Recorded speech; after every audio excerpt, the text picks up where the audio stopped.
All right, buckle up, everybody, because today we are diving deep into an article that you sent me. Hmm. And it has a headline that's a little bit out there. I gotta say, 99.9% of all women are turned on if you say this. Oh, wow. I mean, we both know that's a little bit of an exaggeration, Yeah. but that's what makes this so interesting. Even if the advice is completely bogus, sometimes the most over-the-top stuff can spark like a really interesting conversation. Yeah, absolutely. It's really tempting to just dismiss these kinds of articles, but you know what? They often tap into at least some real psychological principles, even if they might exaggerate things a bit. Yeah. So let's see if we can kind of like sift through all the clickbait and see if there are any nuggets of truth in there. Okay, so the article starts off by claiming that most men just completely misunderstand how to create an emotional connection with women. Oh, okay. And it argues that guys, they focus too much on romance instead of desire, which apparently is the real key for women. It even goes as far as to say that desire is an emotion for women tied to feelings like excitement and mystery. Hmm. That's an interesting point. It almost seems to be implying that women don't just want to feel romanced, they want to feel a sense of desire, Yeah. that spark of attraction. Right. And when you think about it, that makes sense, right? Desire is fueled by emotions like curiosity, anticipation, maybe even a little bit of uncertainty. Yeah, that's making me think about all those romance novels that are so popular. Oh, yeah. It's not about that instant happily ever after. It's Well- about that slow burn, the tension, that buildup of desire. Absolutely. But then the article takes kind of a sharp turn into what it calls the power of subtlety. Mm-hmm. And this is where things get a little bit interesting. Okay, what do they say? Well, it argues against being direct. Like, instead of just coming out and saying, you're sexy, Really? yeah, it suggests using like innuendo and playful suggestions to kind of tap into a woman's imagination. So, what, like being coy? Yeah, and it even gives a couple of examples, like saying, I knew you had a naughty side, Oh my gosh. or playfully accusing a woman of flirting. Okay, so like you're totally flirting with me right now? Yeah, Like, Exactly. Okay, some of these examples feel a little cheesy to me, I'm not gonna lie. Yeah. Is this really the secret to like unlocking attraction? Uh-huh. What is the psychology behind this idea of subtlety? Well, I mean, think about it this way. When you're direct, you're kind of laying all your cards on the table. Yeah. There's no mystery, there's no room for interpretation. Hmm. But when you use innuendo or you kind of use suggestions like that, you're sparking their curiosity. Yeah. You're giving them just enough information to pique their interest and let their imagination kind of fill in those blanks. So instead of like spelling everything out, Yeah. you're creating a sense of intrigue and anticipation. Exactly. You're engaging their mind, which, can be a really powerful way to kind of build attraction. But of course, it's all about balance. You don't want to be so vague that you come across as like uninterested or confusing. Right. Right. Okay. You got to find that balance. Right. Let's get to the part that really caught my eye in this article. Okay. This article claims that there's a secret phrase that works on 99.9% of women. No way. And it's pretty cheesy. Really? Okay, are you ready for this? You're totally flirting with me right now, aren't you? Oh, wow. That's the one. I know. I mean, okay, on the surface, it sounds ridiculous. Yeah. 99.9%. Come on. Right. But if we actually break it down, there are some interesting psychological elements at play here. Really, because to me it just sounds like a cheesy pickup line. What am I missing here? Well, first of all, it is playful and it's a little bit challenging. It creates kind of like a push and pull dynamic that Huh. can be engaging. Okay. It also kind of flips the script. It implies that the woman is the one pursuing, Yeah. right? Interesting. So instead of coming across as like desperate or needy, Yeah. you're sort of presenting yourself as confident and playful. So instead of like being Yeah. the one chasing after her. Exactly. You're kind of like, you're flirting with me. Yeah. Yeah. It also injects a little humor into the interaction, which can help break the ice and make both parties feel more comfortable. Oh, okay. But of course, delivering a line like that takes a certain amount of confidence and finesse. Yeah. Yeah. It could easily backfire if it comes across as insincere or forced. So maybe the exact phrase isn't the point, but the underlying principle Yeah. of like playful challenge and confident flirtation. That's a great way to put it. Yeah. It's about finding that sweet spot between expressing interest and leaving enough room for the other person to like engage their imagination. Mm-hmm. Honestly, that's a skill that can benefit you in any social interaction. Yeah. Not just romantic ones. Right. Absolutely. Okay, I'm starting to see how even an article like this with its, over-the-top claims can actually offer some valuable insights. Yeah. But let's not forget, this is just the beginning. We're just getting started. There's a lot more to unpack here, so stay tuned for part 2 of our deep dive. Okay, welcome back, everyone. Last time we left off talking about the article's secret phrase. Yeah.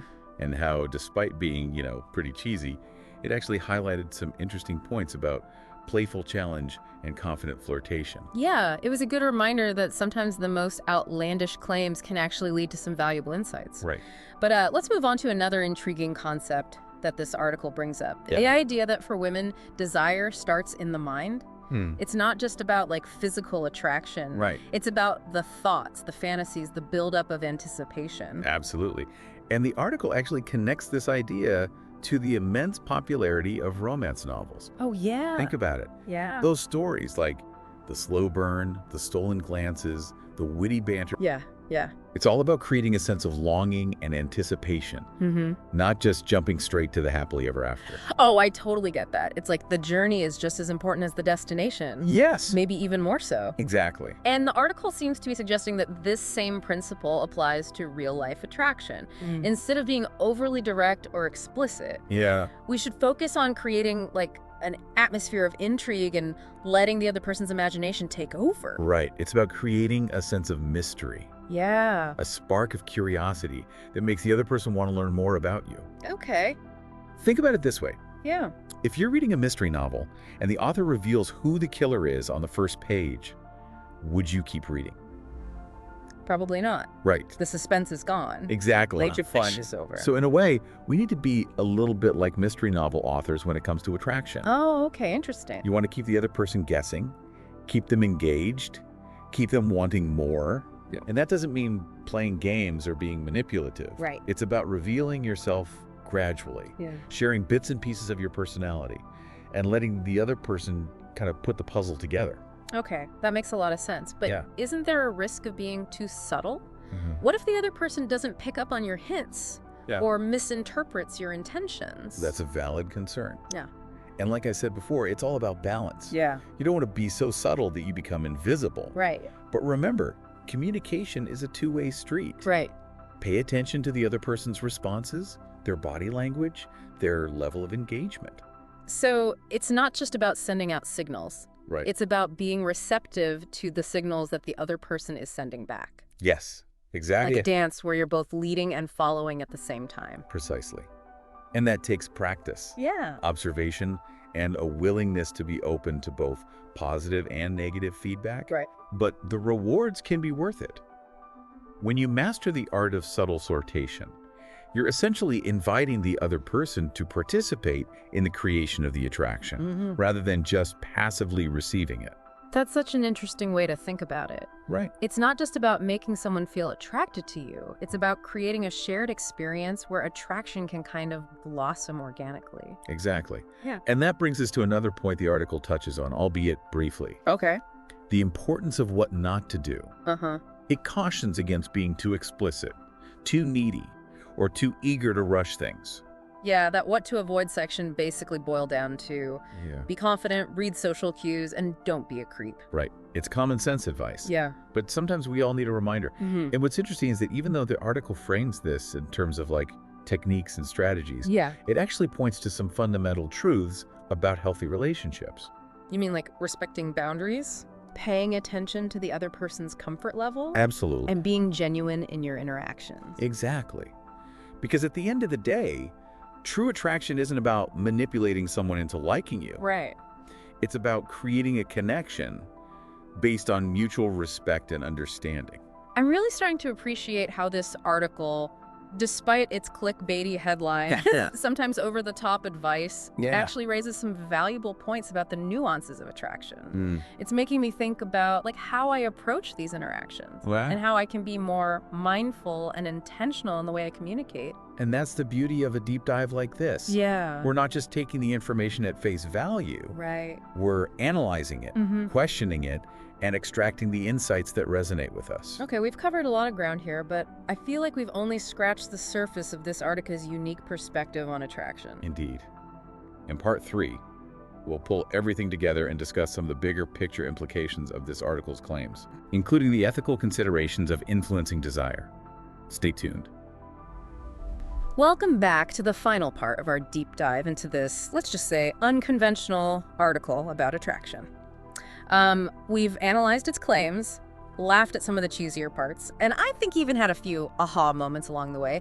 Now it's time to kind of bring it all together and see what we can actually, learn from this. I think it's safe to say that while the article's tone is a little, over the top at times, it does offer some thought-provoking insights into the dynamics of attraction, particularly the importance of subtlety, imagination, and building anticipation. Absolutely. It's like they accidentally stumbled onto some really interesting points while trying to write, a clickbait masterpiece. Remember how we talked about desire being an emotion itself for women, tied to feelings of excitement and mystery? Right. And instead of just coming out and saying what we want directly, the article suggests creating an atmosphere where those feelings can kind of, flourish, setting the stage for attraction to unfold naturally, rather than trying to force it. I like that analogy. It's about creating a space where curiosity and intrigue can take root. We even talked about how the article's secret phrase, while not exactly a magic bullet, actually highlights the effectiveness of playful challenge and confident flirtation. Exactly. It's not about using specific lines or tricks. It's about understanding the underlying principles of engaging someone's mind and creating a dynamic interaction. Think back to that example of the mystery novel. You keep reading because you want to know what happens next, right? You're invested in the story. The same can be true for attraction. Yeah, totally. Right. So instead of revealing everything about ourselves up front, we need to create a sense of mystery, or a reason for the other person to want to learn more. Precisely. It's about sparking their curiosity. Yeah. Making them wonder, making them want to kind of unravel the layers of your personality. Okay. And that can be incredibly alluring. But there's a fine line between being intriguing and just being confusing, right? Sure. How do we find that balance between being subtle and actually expressing our interest? That's where paying attention to social cues and being responsive to the other person becomes so crucial. It's a dance, like we talked about before. You lead a little, you follow a little, you send out signals, you pick up on signals. So it's not just about being a good, broadcaster. It's about being a good receiver as well. Yes. Tuning into the other person's responses, their body language, and adjusting our approach accordingly. Exactly. And that takes practice. Yeah. It takes being present in the moment rather than getting caught up in our own heads or relying on pre-rehearsed lines or something. Oh, right. That makes me think about the what to avoid section of the article. Yeah. It basically boiled down to be confident, read the room, and don't be creepy. Right. Common sense advice, maybe. Yeah. But sometimes we all need a reminder. And I think what's interesting is that even though the article frames all of this in terms of techniques and strategies, it kind of inadvertently touches on some fundamental truths about healthy relationships. You mean the importance of respect, boundaries, and genuine connection? Exactly. Because ultimately, true attraction isn't about manipulating someone into liking you. It's about creating a space where genuine connection can occur, where both people feel seen, heard, and respected. I love that. It's a reminder that even an article with, a clickbaity headline and some questionable advice can spark a really valuable conversation. It certainly has. Yeah. And before we wrap up, I want to leave our listeners with one final thought. All right. We've talked a lot about the importance of subtlety and sparking the other person's imagination. But how do we do that in a way that feels authentic and respectful? How do we make sure we're not crossing any lines or making the other person feel uncomfortable? That's a great question to ponder. It's a reminder that with any knowledge, even about something as seemingly lighthearted as attraction, comes responsibility. Absolutely. We encourage you to, think about this, to reflect on your own experiences, and to continue exploring the fascinating complexities of human connection. And with that, we've reached the end of our deep dive. Thanks for joining us on this journey of discovery. Until next time, keep diving deep.